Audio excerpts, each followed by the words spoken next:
Welcome to the Warband, a World of Warcraft podcast. My name is Swaglock, and this is the third time we have tried to record this episode of the podcast. Once yesterday, and my PC crashed after 15 minutes of recording, which wasn't too bad. Maybe it was 20 minutes of recording. My PC crashed, and I had to get a new power supply and install that, and also in the process fix a cooler that was having problems on my PC. Finally got it up and running. Then we tried to record today.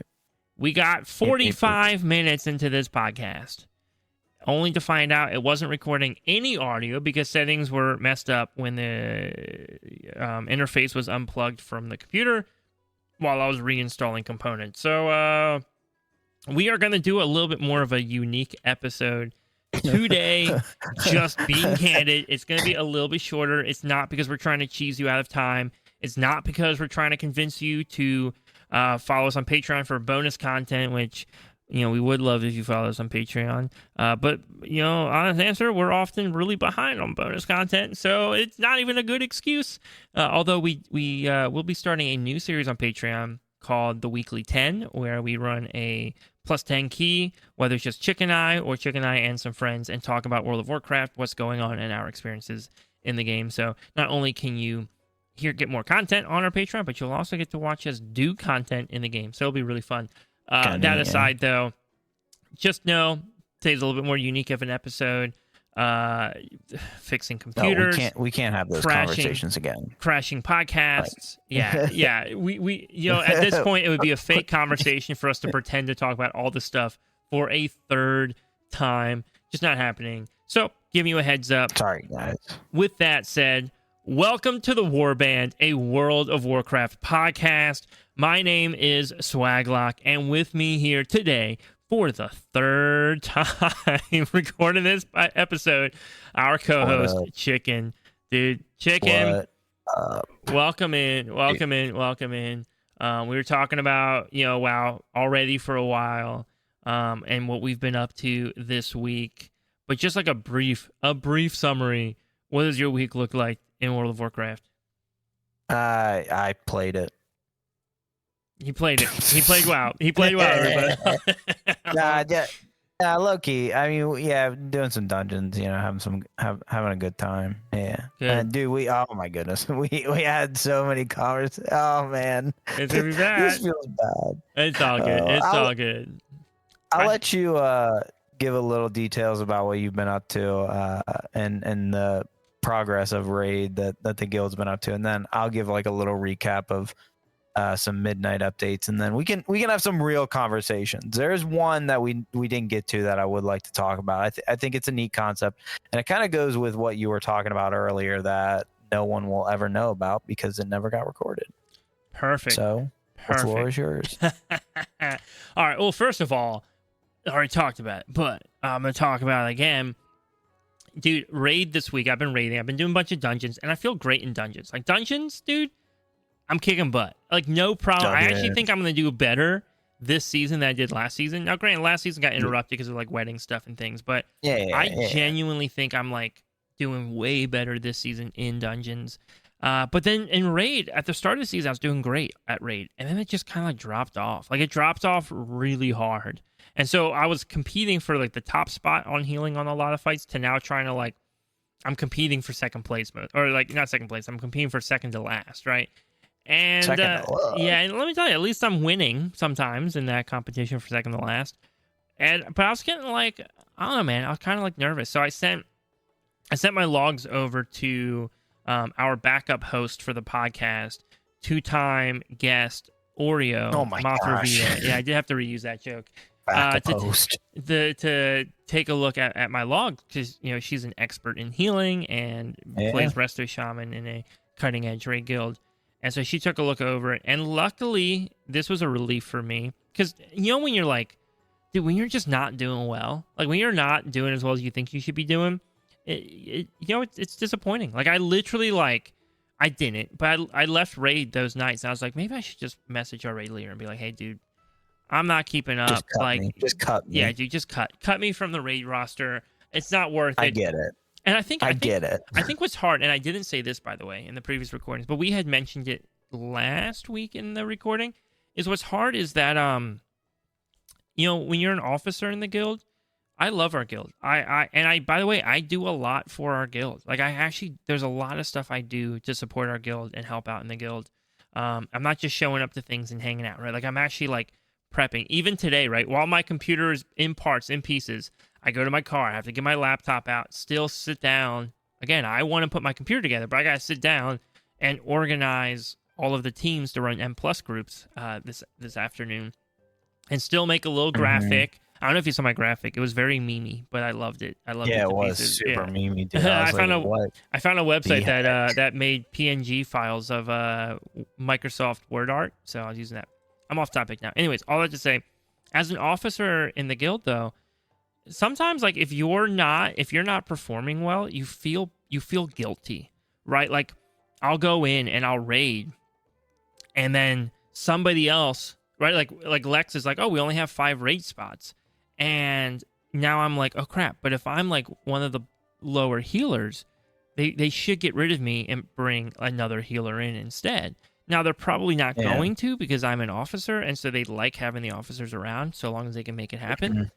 But then I don't want a pity spot, right? Like I don't. Yeah, but then you feel bad. Yeah. And it's not truly a pity spot, because again, as I said, I'm putting a lot of work in for the guild, right? Like I'm putting a lot of work in for the guild, so I've earned that spot, whether it was from pure number output or from just being as supportive as I can be. However, I still wanted to like make sure I'm improving, I'm doing better. So I sent Oreo my the raid logs from that night. And luckily, I was relieved. She gets back to me, and there's things I can improve on. The big one just being like my stat priority, I think has a lot of room for improvement. But my rotation itself actually isn't that bad. Like my rotation was pretty on point. I can tighten it up, I'm sure.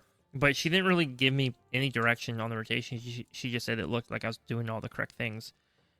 That's good. But the big deal was twofold. One, we have an overabundance of healers, and two, we actually take maybe a little too long on killing some bosses, which I guess hurts your parts overall as a healer. I didn't know that was a thing. I would have thought taking longer made your parts look better, but I guess it makes it look worse if you take too long on boss fights. And so that... Interesting. But we also have an abundance of healers on our team. I think we're running like 5 healers for a 25-man group, which isn't terrible. It's not terrible, though. And the nice thing for us for progging, right? Like, we're not expert raiders. We're not cutting edge raiders, right? Like we get excited when we get AOTC. That's a big deal for us. And so, we're standing in the fire or the void this season. We're making our mistakes. So it's nice having the extra healers available to kind of soften some of those tougher moments. But what she said was that in a group like that, especially if you have like a holy priest or a holy paladin, it's very easy for them to snag a lot of that healing going out early, right?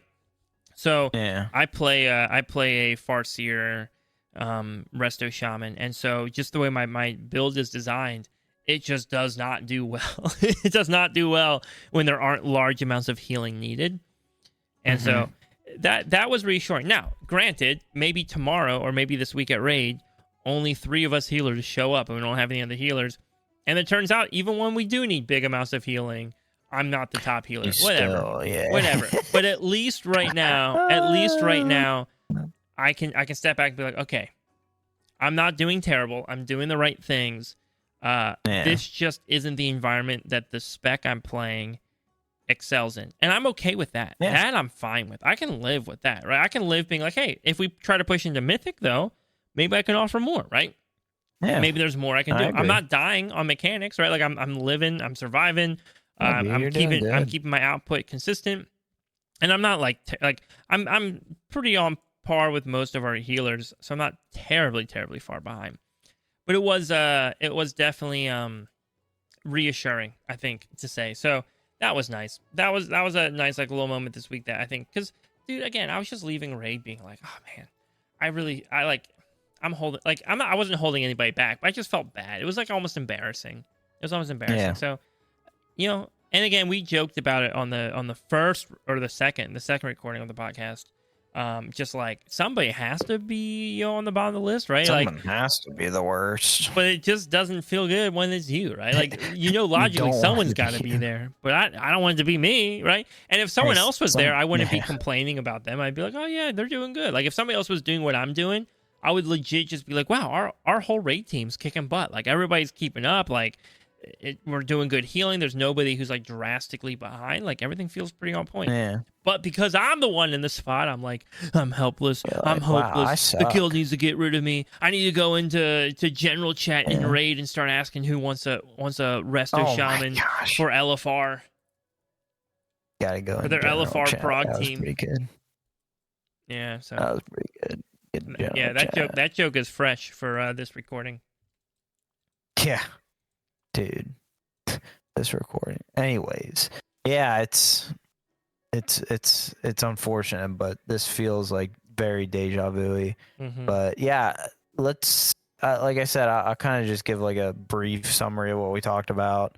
We got some new nameplates, really cool. It seems like Blizzard is kind of doing a good job at implementing some of the more custom add-ons into their default UI and making kind of their own little spin on that.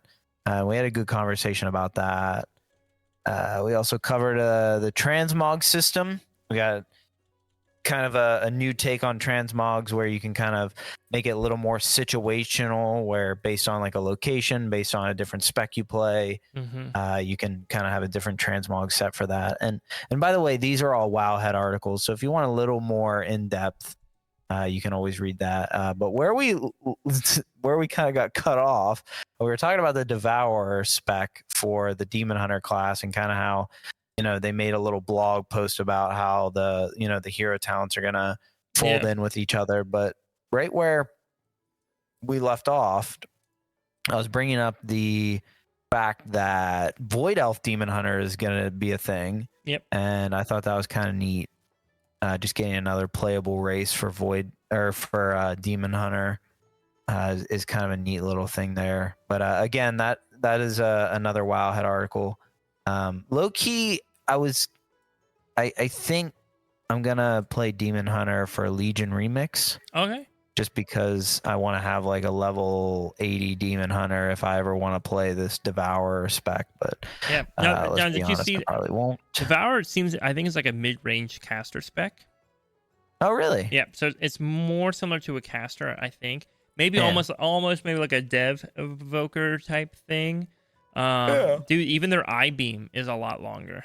Like I think it's like a 30-yard I-beam or something weird like that. Oh geez. What's fascinating about that too to me is like this is gonna sound interesting, but like if you're a Havoc Demon Hunter main, like if that's like your thing, you're like, I love Havoc Demon Hunter, that's all I ever play. I would not be surprised if that type of player actually struggles with the new spec, going from that like melee to caster, specifically pulling extra trash in dungeons, right? Because I think somebody who's used to needing to think about that range, like a mage, for example, right? Like a mage having to think about like where they're shooting off their, whatever that ice sphere thing is called, right? They're probably like pre-positioning with that in mind. I could totally fathom though somebody who historically played Havoc Demon Hunter just getting too close and being like, I beam. Oh crap. We just pulled like a wandering pack or something, right? So I am curious to see the first couple weeks seeing what happens. Will be fascinating. Yeah, that will be kind of interesting to see that kind of added like mid-range-esque type to a more melee dominant class. So yeah. By the way, you mentioned the new races added in. I don't think I've talked about this on the podcast, but it is something I've talked about in the past for sure. About I understand like Demon Hunter is a weird class. I think they try too hard to make Demon Hunter feel super edgy, which makes sense. It's Illidan's class, it's the whole thing. But one of the elements about the Demon Hunter class, which by the way isn't how Illidan works. Illidan is actually a little bit different than the Demon Hunter, similar to how like the Lich King is different than a normal Death Knight, right? But one of the things about the Demon Hunters is that they, in order to try and obtain this power to fight off demons, they like had a demon shoved inside of them, basically, right? And most of them die because of it. Most of them die in the process or go crazy or go insane. Exactly what you would expect to happen. Very few survive, and the ones who do survive are like forever tortured because of it, right? It's not a pleasant thing. There's no reason that somebody would want to do it.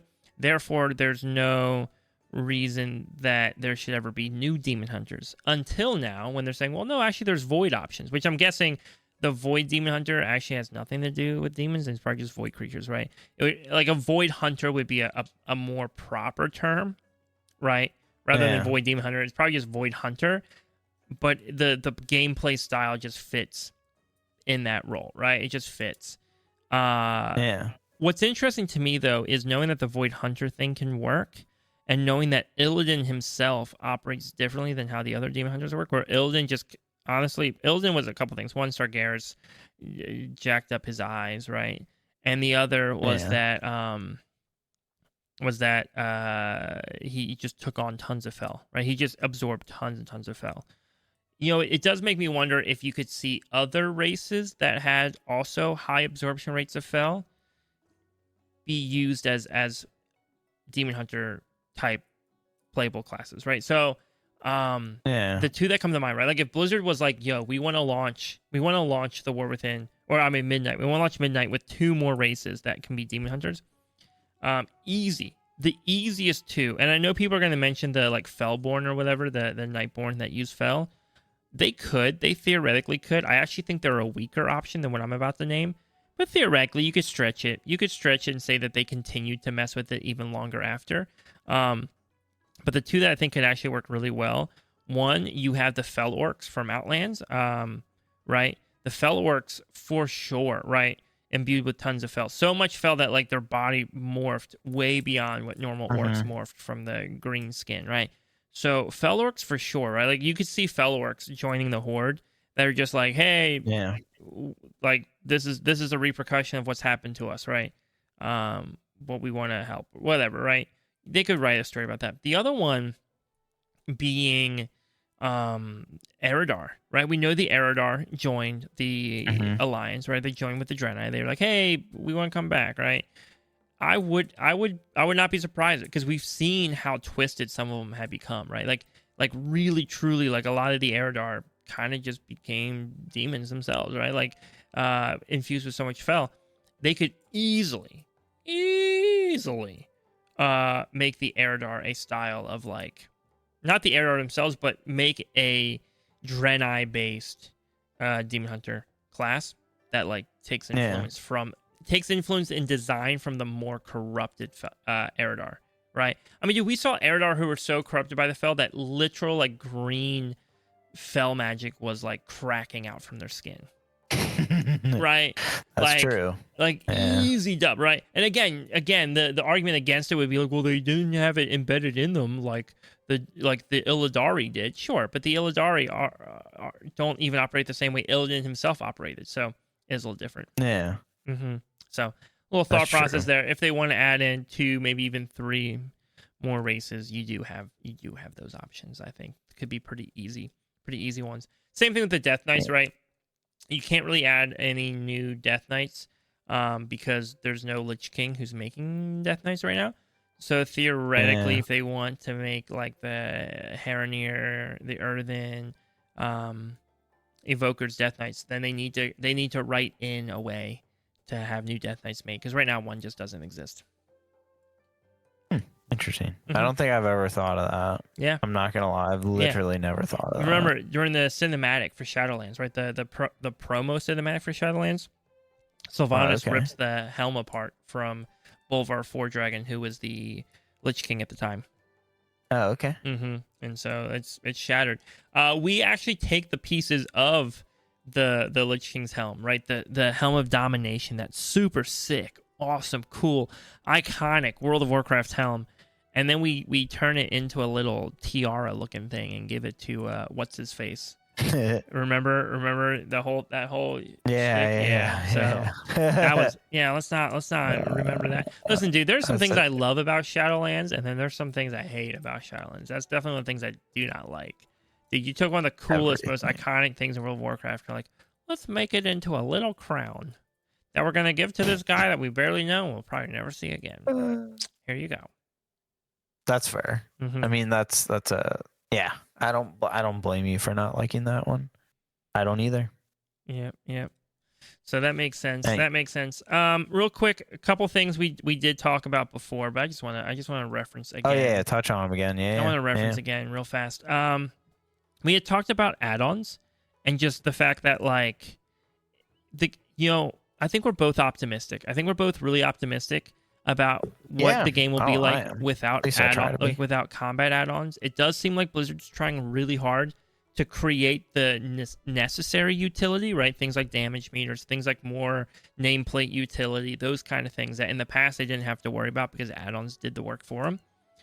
But I also think that Blizzard's being very careful, that they're keeping things out that ruin fun, right? And I do think that's important to say, because right now somebody's like, what do you mean they ruin fun? I have so much fun pushing my plus 21. I get it. Most players aren't pushing your plus 21, right? But on the flip side, though, as I think the goal would be to create engagement in the game that's fun. That's just genuinely fun. And it's hard to do that when you have a boss like Fractalus and people just open up weak auras, right?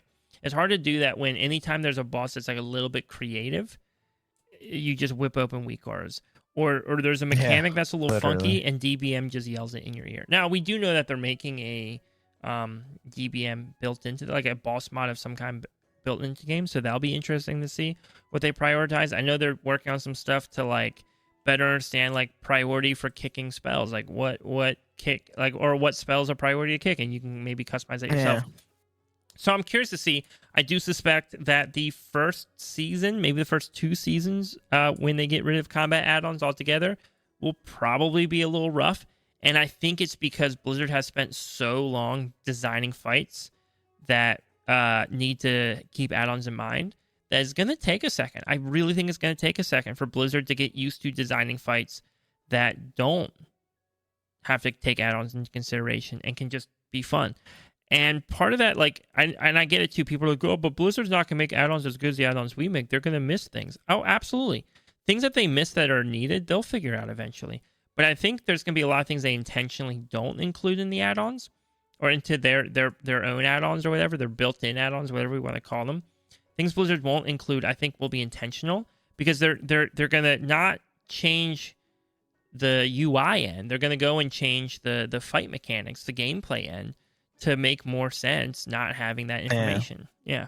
Or they just say, hey, look, I agree. You just have to get over it. You got to learn how to handle it without DBM yelling in your ear. Yeah, which that's just gonna be hard. I think at that point a lot of people would be very upset. Okay, here's a good example. I truly think. Yeah, here's a good example. The first boss of Stone, what was that dungeon from like season Stone 1? Vault. Yep. Stone Vault, right? Yeah, I know. First boss from Yeah, Stone Vault, right? And I ranted about this on the podcast all the time when it was active. Yep. Yes, you did. But there was this tank buster that went out, and when the tank buster hit, you got a debuff on you, and then the debuff has to live on you until right before the tank buster hits again. And you have like no information. You have like no information about this. Right? There's nothing in the game that you kind of have to figure it out. I guess you could read the adventure journal or something. But 9 times out of 10 when I ran in there, the healer would just like dispel me right away. And I had to like every time I went to a dungeon, I have to explain to the healers like, hey, you know how this mechanic works, right? If you want, here's a weak aura. I really encourage you to use it. And sometimes I left if they didn't use it because I kind of thought, well, this is sus. I don't want to put up with it. This is my key. I don't want to break it, right? Yeah, they didn't want to put the time into it. Yeah. Right. But the fact is, like, and I had 2 weak auras, by the way. I don't know if you know this. I had 2 weak auras for that fight. One was a weak aura to tell the healer when to dispel me, right? Yes. So one was like, hey, dispel the tank right now. Because once I got dispelled, it was only a limited amount of times. I got dispelled too early, I was dead, right? Too late, I'm dead. It has to be just perfect. 2, the second thing I had was a weak aura that would put a big bar up on my screen that showed me when I had the buff from the dispel, like when I got buffed with the shield.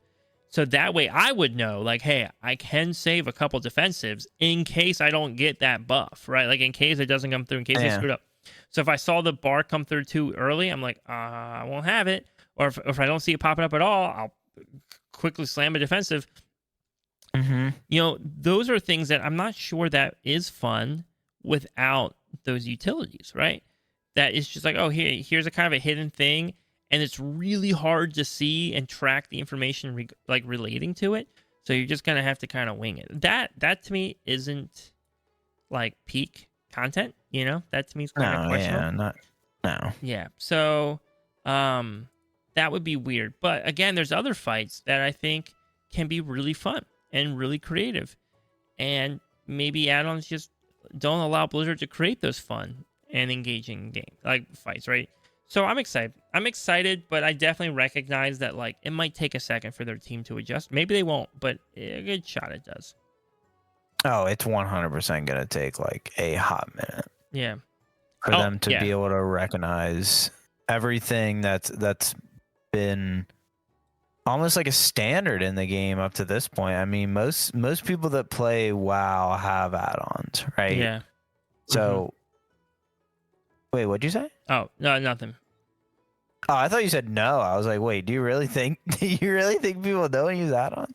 Anyways, yeah, I mean, it's gonna take almost a change of mind, a point of view that they're just not necessarily used to, and it's personally, I like it. I think them making their own add-ons is a benefit to the game, and not. I feel like some people think it's like, oh, why would you waste time on this, Blizzard? Or I think it's like, no, I think it makes sense for Blizzard to make it themselves. That way they can kind of regulate it and do that kind of stuff for it. So I'm pretty hyped for it. Yeah, right. Again, the limitations of the game kind of break when anybody can change the rules of the game. And so it's smart. It's smart for Blizzard to do this. There's gonna be some growing pains for sure. I think ultimately it's a good move though on Blizzard's part. The other thing, again, and I think this is I'd love to hear comments. So if you're listening to this, I'd love to hear your thoughts on it in our Discord. There's a link down in the description. I understand that maybe the way I view things isn't always how other people view things. And I know I come across very confident when I say things, and it's because I'm not just throwing random things out there. I feel confident about it. If you disagree with me, I genuinely am interested to hear your viewpoint on why. I'm genuinely interested. I might ask questions. I might kind of dig into it because I'm curious. But as we were talking about add-ons, though, it does make me think about the whole pugging question, because add-ons do make pugging a lot more accessible, right? And I do think the Blizzard stuff they're adding in is also to try and help maintain that accessibility for pugging. But at the end of the day, dude, full-heartedly, I believe though that pugging should always be a subpar experience to having a full group of players that you're familiar with. Oh yeah, 100%. All the time. I'm not saying, oh, it is a subpar experience. I'm saying not only is it one, I actually believe it should always be one. Genuinely, the game. I don't disagree. The game will be its best when it's designed in a way that being in voice chat together, communicating together, organizing strategy together, calling things out together, recognizing when things are happening, and coming to the aid of your party member, right? When those moments are occurring, that is truly working together as a team. Waiting for a boss mod to call out when to do something and going and doing it, or a weak order to let you know something's happening and it's your turn to kick or something. That's not an MMO. That's not an MMO. That's solo. That's solo content with other people soloing beside you. That's all that is. Yep. That's solo content with other people soloing beside you. We're talking about you're grouping up with your party. You're going out, right? And if we're talking about a true fantasy story here. Now, again, I also understand there's a lot of WoW players that could care less about the RPG side of WoW. I get that. But guess what? And WoW is an RPG, right? There is something so RPG about a group of adventurers who are familiar with each other, who know each other's weaknesses and strengths, succeeding over the adventurers who just grouped up because they had to, right? And there's no other option, right? There's something to that. It's the same reason you look at real life, right? And maybe real life isn't always the best example, but look at the Olympics and stuff. And you see, dude, America's pretty good at basketball. America, we got some great basketball players. Absolutely. Yeah, absolutely. However, those great players mostly play on different teams, right? In fact, almost all of them play on different teams. Every team's got their guy. Every team's got their guy. And then the Olympics come along, and we're like, yo, what if we just take all the guys, all the really great ones, and put them on the same team, right? Turns out they don't play that well. They just, right? Because now individually, each one of them is the best of the best, right? Each one of them individually is the absolute best. But as a team, as a unit, they don't have the communication now. They don't know how to anticipate each other. They don't know how to like kind of understand each other's motives. I think WoW is at its strongest when you're not playing solo. If you want to do solo, hop in delves, go quest, go explore the world, go explore the world, right? Well, I mean, that's what delves are for. Delves are solo content. I don't mean that as a knock. I mean, genuinely, that's that. The content is there for that. I know. Right? And again, I think pugging should always be viable, right? Like, I like to pug. I pug dungeons all the time. I think it's great. But I do think that you should be more comfortable and more confident and successful when you're in group. And the reason why I bring all of this up, the reason why I say all of this is because I think we're going to see it shift a little bit more towards that as add-ons are phased out in combat applications. We're going to, right, like, especially add-ons that do a lot of the work for you. We're seeing them being phased out and not having a replacement. I think that the conversation is going to come up. I think people are going to talk about it more of like, hey, this is unfair to pugs, blah, blah, blah, blah, blah. Well, then go stop pugging. Right? Like, I mean, that's the answer, right? Well, this is unfair for pugs, then stop pugging. Just stop pugging. You know, and I don't know if there's like a genuine argument against pugging or for pugging that like would convince me that like it's the only possible answer for somebody. That somebody's like, nope, the only way I could ever play this game is by pugging. And by the way, at some point,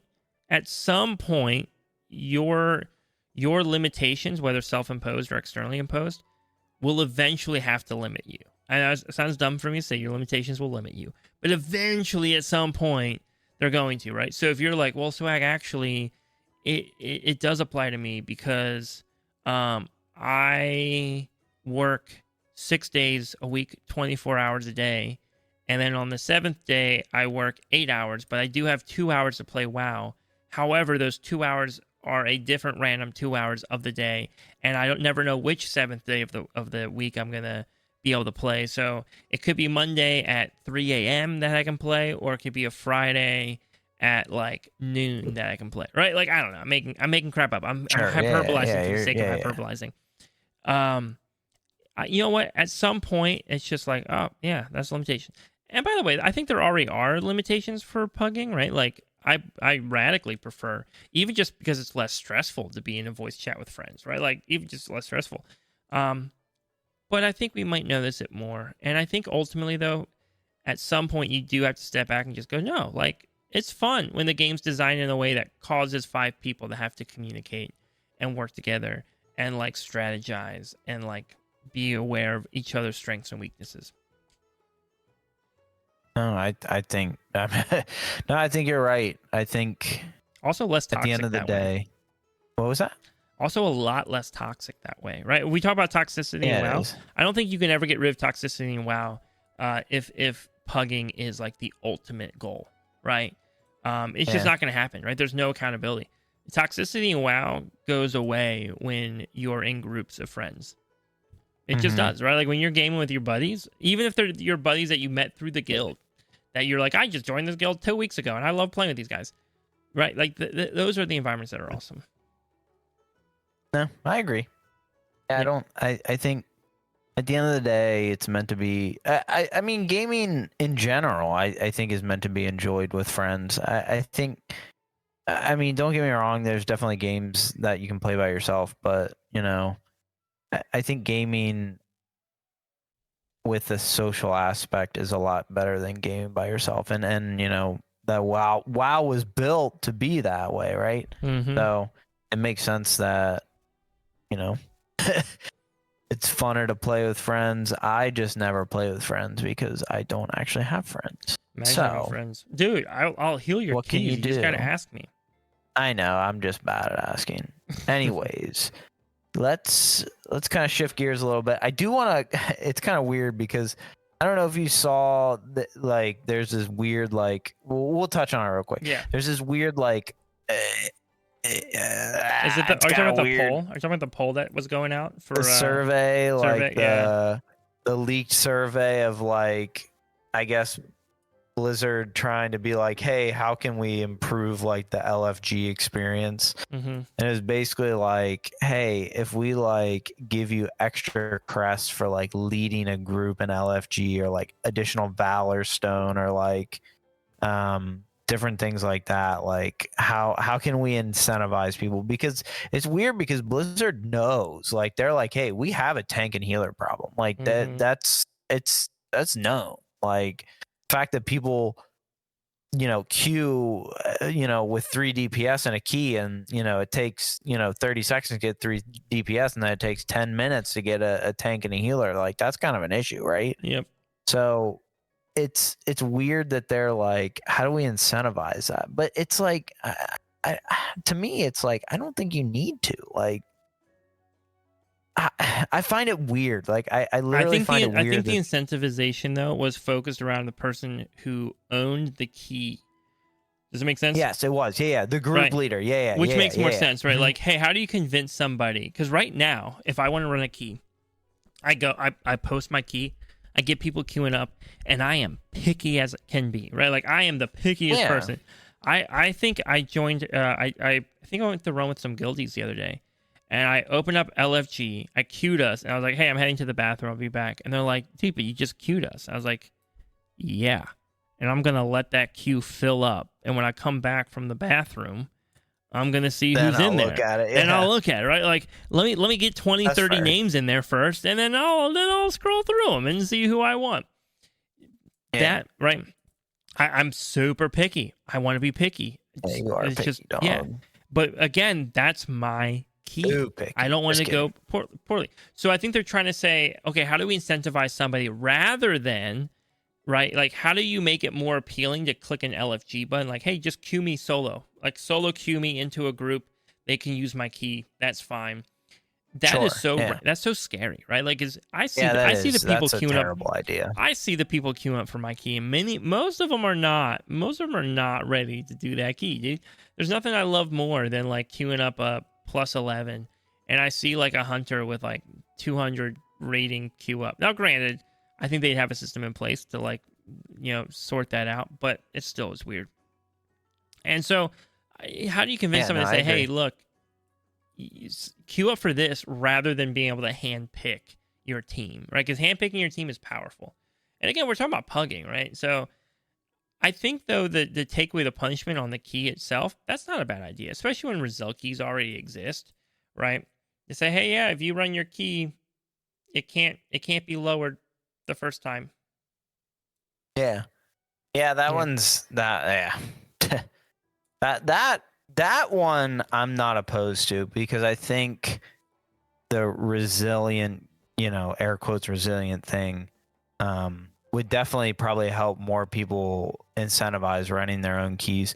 But at the same time, it's like, then how do you, it's got to be like a balance, right? Like, I feel like then because the problem is, once everyone starts listing their keys, then there's even less, you know, tanks and healers, right? Yep. I guess it's hard. I guess they want to incentivize tanks and healers to list their keys, because there always is going to be an abundance of DPS, like always. Yeah. So the more tanks and healers you have. When I looked at it, I didn't see anything about tanks and healers, but maybe you're right. I don't remember seeing anything on the survey about it, but I haven't looked at this. I didn't look very in depth. I just looked at the Keystone related questions. Yeah, it was basically like someone from Blizzard was like, hey, like, a big part of this is, you know, finding groups has been a challenge, and and this affects tanks and healers for sure, because there's a lot of groups that are looking for tanks and healers. By the way, why would I ever queue? Why would I ever solo queue as a tank or healer when I can have the pick of any group I want to join by manually picking the group? Yeah, there's very few times that I solo queue as a tank. Like, there's no point. There's no point, dude. Most of the time, I don't even I won't even jump in a group unless it automatically has a healer. Hey, I'm looking and over. like I'm looking over the questions. I don't see anything about tanks or. Oh wait. Yeah. I mean, there's nothing in the survey about it. No, there's nothing. It's just Blizzard, referenced later. Yeah, WoW had speculated about it, but the survey is specifically about group leaders. All the questions are group leader related. Because your key is on the line. So. Yeah, no, I mean it makes sense, but yeah, it kind of goes back to the same issue we've always had, that there's just a shortage of tank and healer, and because of that, it's like I said, most of the time I queue for a key as a tank. I will not queue for a key unless it has a healer already in it. Like, I'm just not trying to sit in a queue for like 3 or 4 minutes trying to wait for a healer. Yeah, can I be honest? I actually don't think about it too much. As a healer, okay, you ready for this? You ready for this tech? Sure. You ready for this tech? I'm ready. As a healer, right? If I see a group without, and I did this as well as a tank too sometimes, but as a healer, I would find a group that doesn't have a tank. I find a group with just DPS, because when I'm banking on, here's my logic. I'm banking that this group is desperate for a tank or a healer, because they know if they get one, they can more easily get the other, right? Because again, most people are doing what you're doing. Like, oh, I'm not going to queue unless there's already a healing group. So I get into the group because they're more desperate. So maybe I can get like a little bit better of a group than I would have gotten prior. Or a little higher than maybe I could, a little better key than normal. And then, now that I'm in the group and they see a decent healer sitting in the group with everybody else, now the tanks who would have not queued up before are queuing up for this key. So not only am I getting into a group that's a little bit better than maybe I should have gotten into, but now I'm getting a tank that's better than what I would have gotten. Fair. That's not my a bad strat. idea. That's my strat. And it works, actually. It's kind of a surprisingly good one. That's not a bad strat. Yeah, not bad at all. That's not a bad strat. Yeah. We need good strats. That's good tech, dude. That's good tech right there. That is good tech. Hey, there's more good tech. Did you know that I think this was just added, that, and this is more a newsy thing, you can actually get Delve's trinkets from a vendor now once you get to a certain rank in Delve. So if you weren't aware of that, I think that's been all season, right? Yeah, but it says it's new. Okay, interesting. I thought they had announced it going into the season. I remember it was talking about they probably did announce it, but it looks like they just got access to it like last week nice. Because they time gate Delve's tracks too. Yeah. Yep. So with the new Delve track this week, last week, you had access to get into the Delve trinkets, which is low key kind of good, because I feel like each season they make better and better Delve trinkets, and then it's like, oh wait, this Delve trinket is actually BIS for me, and I can only get it in hero track. And then you're like, well, what can you do? Yep. All right. We gotta shift gears though. Also, speaking of Delves, I'm so glad I can finally get rid of that stupid belt I've been wearing. Okay, from Delves. Oh, stupid Delve belt. All right, we're gonna shift gears real quick. Couple things. One. You guys should all join our Discord. It's an amazing Discord. It's a wonderful Discord. I say ours because honestly, at this point, Chicken's just as much a part of it as I am. But it's where you can chat about Warband stuff, World of Warcraft, whatever you want. I just have one ask. If you're joining the Discord, or if you're currently already in the Discord, please do me this massive favor. We are recording way later tonight than we were supposed to record. I'm pretty sure my wife's trying to get sleep for an early morning at work tomorrow. So when you pop into Discord next, please write a little thank you note to her for letting us record this podcast for as long as we have. After 2 failed recording attempts, I'm pretty sure she is ready for me to retire from podcasting. That's not true. She's very, very, very supportive. But I'm sure it's not easy. So write a little thank you, so I can be like, look how thankful all of our listeners are for you putting up with this. Second, and that's more of a joke. You don't have to, but it would be sweet. Second, though, more important, our Patreon is amazing, and our Patreon helps make this podcast happen. It pays the bills for our podcasts to be uploaded, especially because we frequently go well over the allotted time that we have in our subscription. So we're always paying extra fees and whatnot. And our Patreon helps cover those fees, helps cover the cost of keeping the lights on here, and hopefully down the road allows us to do more cool stuff like last week's video episode. Maybe we can set something up to do video every week. We're working towards that. But we just want to thank everybody for being so engaged with the podcast. We're so thankful. But you can check out our Patreon. There's a link in the description. And you get bonus content. You get access to special things. Right now, we're actually recording this episode live that Patreon listeners can jump in and listen anytime they want, which is awesome. But with that said, let's move on to some listener questions. We're hitting them a little early because we are running short on some time, but we do have a lot of questions here to get through. So we're going to get through them. First one coming in from one of our Patreon supporters. We like to prioritize our Patreon supporters with our podcast questions. Patreon supporter here, we have Rack. Asking this question for this week. It feels like heroic dungeons have become mostly irrelevant with where the game is at currently. I think this is mostly because of how much more rewarding other systems in the game are, but also because of the lack of challenge and engagement they offer. Who are heroic dungeons for at this point? Do you think they should just be removed completely or updated in some way? And if so, what changes would you like to see with them?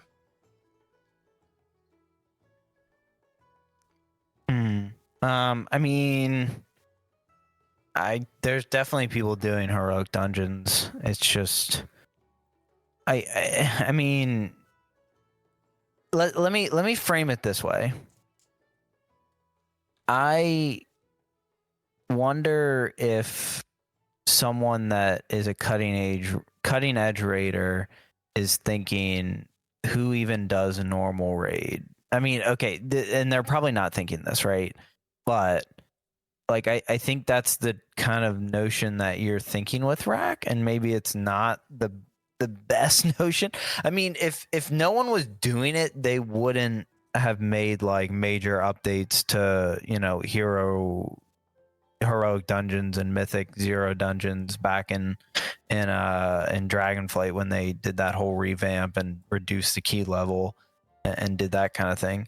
So someone's obviously doing it. It's just, it's not you, and you kind of just gotta, you know, be okay with that, right? Like, that's kind of like a cop answer, right? But like, I don't know. Do you disagree? Like, I can't imagine there is not a point of time where at least, I don't know what a sizable chunk is, but like at least you know, a percentage of the people are still doing heroic dungeons, right? I mean, my answer: delete them. No, get rid stop. Of them. And I wouldn't have said that. I wouldn't have said that like a year ago. That would not have been my answer a year ago. And now my answer is delete them. And a year ago, what I would have said is I think heroic dungeons are kind of pointless in the way they are. I think that there's almost no reason to do a heroic dungeon. If you're listening to the podcast right now and you're like, but Swag, I love doing heroic dungeons. I guarantee you that you can do Mythic 0. Guarantee it. If you're already doing heroic dungeons, you can do Mythic 0. Like yeah, probably. No shot you can't. No shot you can't, right? Like, I don't think there's a single person doing heroic dungeons that can't do M0. Now, I get that's a little bit harder because now you have to go find a group to queue with. It's like a process.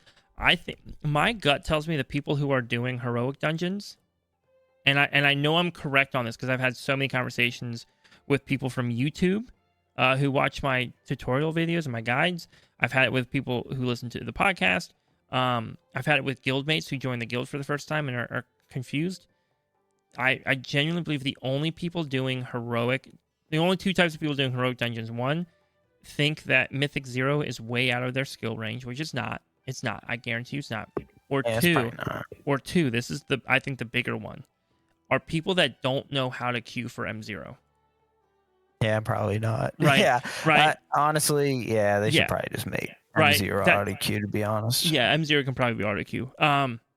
Make M0 auto queue, and then when you complete your first M0 dungeon, have the game pop up with something and teach you how to get into a mythic key, right? Like, that's true. right. Yeah, that's Now, pretty fair. Now, part of the reason why I'm saying delete them now, in the past, I would have said, hey, can we make heroic dungeons harder, right?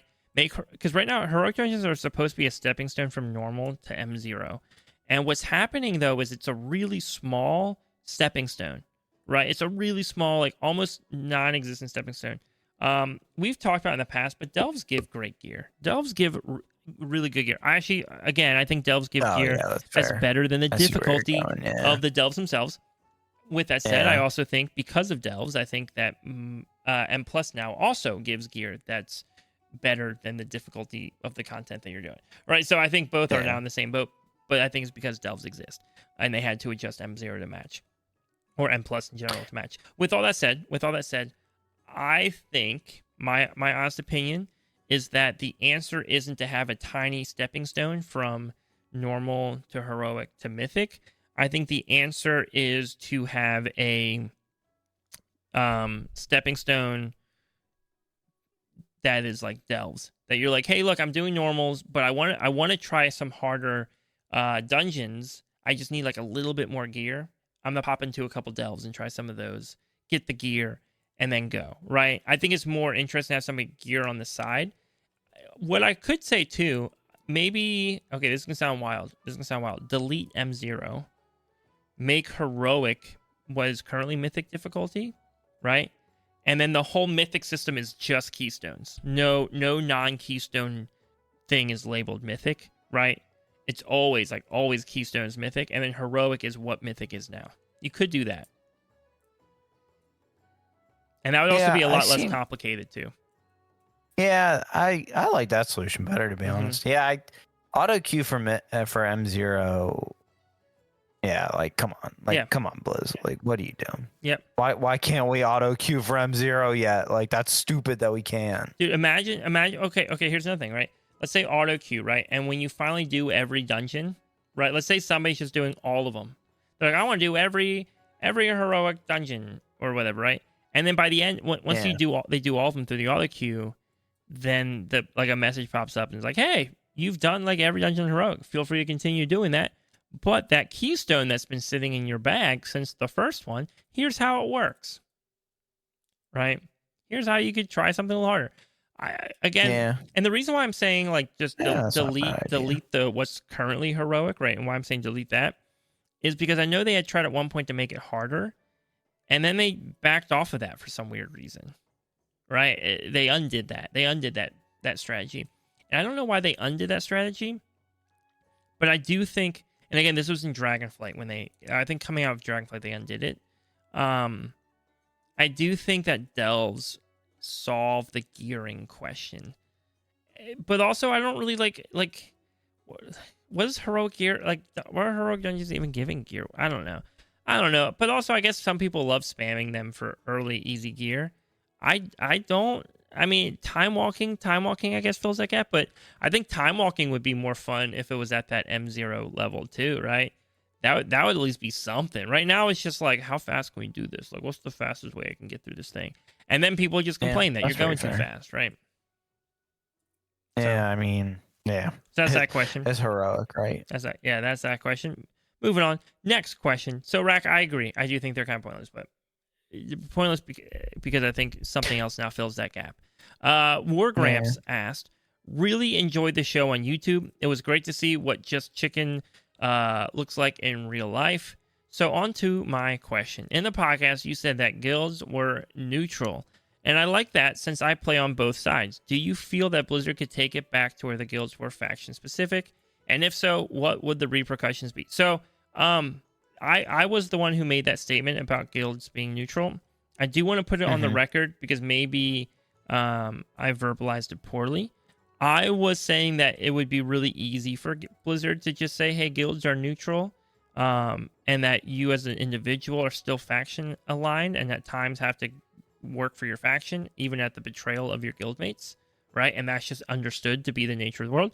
But that is actually not technically the in-game canon. The in-game canon currently is that guilds are faction aligned, and that even though players of opposite faction can join the guild, canonically they're not actually there, right? Canonically, your faction is just or your guild is just faction lines. I think I don't know if there's any value to making guilds faction specific and requiring that at this point. I like faction tension. I want to see more faction tension. I think they could write some awesome stories. I'm glad that Midnight is including faction tension in the hub city. I think that's gonna be cool. But guilds to me are more of like a external social thing, right? And that to me feels like they got to find a way to make that feel more neutral. That's where good neutrality lives, is in the player on player interactions, and how do you create some good neutrality there? Even though maybe you have PvP out in the open world or something. I don't know. So all that to say, I just want to clarify, I may have, been misleading in what I was saying. Guilds technically are faction aligned, but their faction alignment has never actually played into the story in any way ever. Right? Like, it's never played into the story. So I think being neutral in a similar way also doesn't play into the story, but gives them more to work with potentially. Yeah, that's definitely a you question. Sorry, I just wanted to clarify that. You answered it.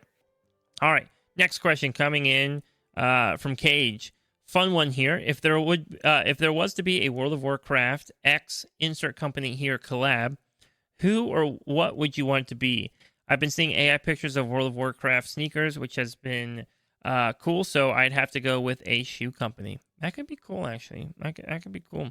I'd have to see the stats on those shoes, though. I'm looking for crit and haste right now, which is kind of a big deal. Oh my goodness. Chicken, what collab would you want to see? I don't know, because I feel like all the collabs that I would want to see, they already have. Mm-hmm. Oh, I mean, they did the chairs. I feel like they did the stuff with Razer. All like I'm trying to think of like maybe like some like PC components. That'd be kind of cool. Maybe like that'd be pretty cool. like a PC case or something that was like WoW themed or something. That was like a chest. I don't know. Some kind of. Dude, I had photoshopped like a little meme ad. So Taco Bell now has like their new Midnight Baja Blast or whatever. Oh, yeah, and so I like photoshopped like a fake ad with like Xalatath in it or something as like a WoW collab. That'd be an easy one. But I mean, that's not that exciting. Mountain Dew does WoW collabs all the time. I'm like looking around like the room I'm in right now, trying to see like inspiration. And I play guitar a lot, so I got a lot of guitars around. Ooh. But again though, I'm like weird with like that kind of thing, because again, it's a stylish thing, right? And so I don't really want to be playing a guitar that has like a big picture of Illidan on it. That's just lame, right? Like, to me, that's not cool. That's like a wall decoration, but it's not. I don't think I can like play and use. But if they could find a way to like do some sort of like nice guitar collab, where it's not just like some artwork that'd be printed onto the guitar, but like maybe somehow inspired, right, by Warcraft, would be pretty cool, I think. So I can see that. That'd be cool. I think guitars would be pretty cool to me. I'm looking for another G Fuel collab. Not a sponsor. Dude, they did. Well, actually, I think G Fuel, although again, not sponsored. They need to sponsor us. Yeah, not sponsored. But I think they just came out with a new formula, so it's like less chalky tasting now. Oh, interesting. Yeah. They just kind of announced it, but they announced it as if their company was going under. It was like a whole thing. They gotta Midnight. Next question coming in from good old Tiger, and he wants to know, what is your top three? Like, what are your top three raids? All right, top three raids, Chicken. What you got?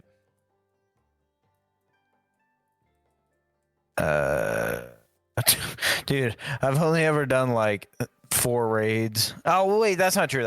Sorry. That's not true. Let me think. Number 3 would be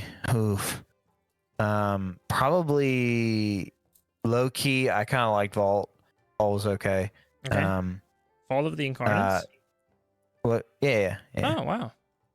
Yeah, I kind of liked Vault, to be honest. Okay. 2 would probably be Liberation, even though I really didn't do it that much. I just like the aesthetic. And then obviously number 1, Sepulcher. Obviously. Not bad. Not bad. Here's what I got. Number 3 for me is probably Sepulcher. I think Sepulcher is awesome. Beautiful raid. I also, though, like, I just genuinely, I know some people who, but Castle Nathria was better. Castle Nathria was awesome. Sepulcher, though, for me was, I think, just, that was fun, dude. I think that was a really just joyful time in our guild. Like, it was just like a really fun time in our guild. I have a lot of like really good memories of that. I think I was playing a lot of WoW at that time, trying to process life, right? And so that Sepulcher will just always have, Sepulcher will always for me. Number 2, probably Icecrown Citadel. Icecrown Citadel is probably number 2 for me. I had a lot of fun in Wrath doing Icecrown Citadel. I thought that was really cool. Actually, I'm gonna give an honorary mention, and this is an honorary mention. Because, and I normally think honorary mentions are stupid, because then why don't we just do 4, right, or 5, right? Like, why does this exist, right? But I'm giving an honorary mention because there's a good shot, like a year from now or 2 years from now, that this honorary mention is on my list, right? It's just not right now because it still feels too new, if that makes sense. It feels too new to have made the list. It could be a number 1 looking back, potentially. I think Undermine was amazing. All right, it had some flaws for sure, but like, dude, I love the vibes of Undermine. Yeah, like, really vibes good. of Undermine were awesome.